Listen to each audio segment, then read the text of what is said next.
Programme news watch में एक बार फिर नाज़रीन आपको खुशामदीद कहते हैं। मुल्क में बिजली और गैस की लोड शेडिंग का सिलसिला तो जारी है, लेकिन इसके साथ साथ अशियाए ज़रूरिया की कीमतों में भी अब बेपनाह इजाफा हो रहा है और लग रहा है कि हुकूमत के कंट्रोल में चीज़ें नहीं रहीं। अगर हम चीनी की कीमतों की बात करें तो हमने अपने गुज़िश्ता कई प्रोग्राम्स में इसका तस्करा किया है कि एक नया बहरान आने वाला है, और पहला बहरान इस सूरत में आ गया है कि अब चीनी की कीमतें 90 से 100 रुपए तक फी किलोग्राम पहुंच चुकी हैं। क्या वजूहात हैं और क्यों हुकूमत चीनी की कीमत को कंट्रोल करने में नाकाम रही है, और कौन से वो लोग हैं जो एक बार फिर मुतहर्रिक हो गए, इसी पर हम बात करेंगे। और इसके लिए हमें ज्वाइन किया है कराची स्टूडियोज में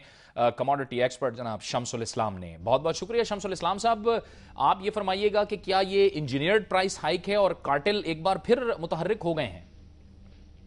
जी बिल्कुल, इसमें ये इंजीनियर्ड क्राइसिस किया गया है, क्योंकि आपको याद होगा कि 17 नवंबर में जब ईसीसी ने डिसाइड किया था कि चीनी इंपोर्ट करके मार्केट को स्टेबलाइज करना उसकी प्राइसेस को, तो वो उस डिसीजन को भी इंप्लीमेंट करने में कुछ 44 दिन हुए थे। और उसके बाद आज तकरीबन 1 साल होने को है, अभी तक टीसीपी जो है 12 लाख टन की जो चीनी का टारगेट दिया गया था उसमें सिर्फ 7 लाख टन चीनी इंपोर्ट कर सकी है, जो 29 अक्टूबर तक इनके पास आई थी। अब ये सारा इस तरह से प्लान किया गया है कि आपकी इंपोर्ट्स डिले हो जाएं, फिर आप यूटिलिटी स्टोर के जरिए जो सप्लाई कर रहे थे उसमें भी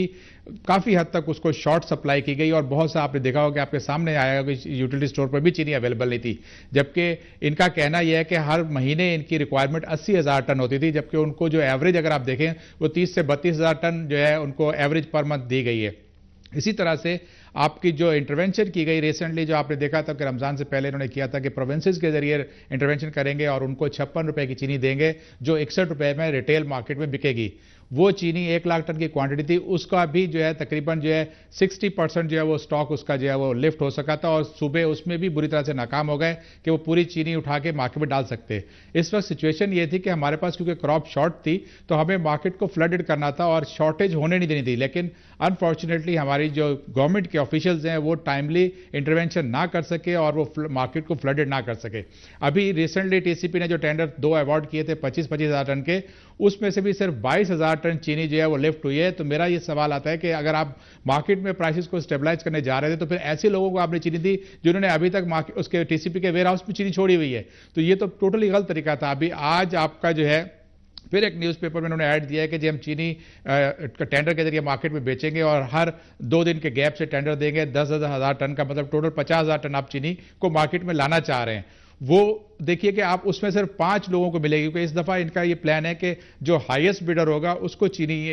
टेंडर देंगे। तो 5 लोग अगर 50,000 टन ले गए तो ये तो मार्केट में प्राइसेस वापस नीचे नहीं आ सकेगी, क्योंकि वो कंट्रोल कर लेंगे। तो कार्टेल जो है उस वक्त बनते हैं जब हुकूमत की तरफ से ऐसा एनवायरनमेंट उनको मिल जाए, और फिर स्पेशली जब ऑफिशियल्स जो हैं वो अपनी जो है प्रोफेशनल जो उसको कहते हैं जी एक कोताही करते हुए उसको टाइमली इफेक्ट नहीं करते, तो फिर वो कार्टेल उनको एनवायरनमेंट ऐसा मिलता है कि वो सपोर्ट करते हैं और प्राइसेस को लेके जाते हैं। अच्छा शम्स साहब, इसमें ये जो क्रशिंग सीजन की हम बात करते हैं कि 15 अक्टूबर टाइम था शुगर एक्ट के तहत, लेकिन वो भी अब 15 दिन हुकूमत ने मजीद रिलैक्सेशन दे दी, 1 नवंबर का कह दिया, और उसमें भी आपने भी इस पे बड़ा लिखा है कि अभी भी उसमें आपको नजर नहीं आ रहा कि वो स्टार्ट हुआ है या नहीं हुआ। जी बिल्कुल, इसका जो है जो एक्ट, क्योंकि लोगों का ये कहना है कि बहुत पुराना लिखा 1934 का एक्ट बना हुआ है, तो एनवायरनमेंट या मौसम की तब्दीली आती है। बहरहाल शुगर केन की क्रॉप तैयार हो चुकी थी, लेकिन फिर भी गवर्नमेंट ने 15 दिन का इनको रिलैक्स टाइम दिया, लेकिन उसके बावजूद सिंध में सिर्फ 2 या 3 मिलों ने क्रशिंग स्टार्ट की थी, और फिर ये है कि नहीं कर पाए सही, क्योंकि अब आपने जो सबसे बड़ी जो गलती की है वो ग्रोअर को सपोर्ट प्राइस जो आपने 127 रुपये मन के हिसाब से दी है वो ग्रोअर के लिए कभी भी एक्सेप्टेबल नहीं होगी। तो ये एक नया सामने आएगा कि ग्रोअर अपनी शुगर केन जो है वो बेचना नहीं चाहेगा इस प्राइस पे, और मिलर्स जो है वो उसको क्रशिंग को डिले करेंगे। तो मेरे हिसाब से जो अभी ये लग रहा है कि आपकी जो क्रशिंग जो है फुल फ्लेज स्टार्ट होगी ईद के बाद, बल्कि दिसंबर के स्टार्ट में जाके ये शुरू करेंगे। अच्छा, इसमें शम्स साहब एक तो ये फरमाइएगा कि अगर हम फिगर्स देखें 2007 में तकरीबन यानी 21 रुपए फी किलोग्राम चीनी है, और आज 2010 के अंदर अब 100 सेंचुरी हम क्रॉस कर रहे हैं। तो ये कैसे हो जाता है इतनी तेजी के साथ, यानी हर साल 100% इजाफा होता है। और दूसरा ये जो सेल्स टैक्स वाला मसला था, इसने कितना कंट्रीब्यूट किया है कीमतों को? देखिए सेल्स टैक्स ने भी काफ़ी इस पर किया, क्योंकि जब आपको याद होगा कि लास्ट ईयर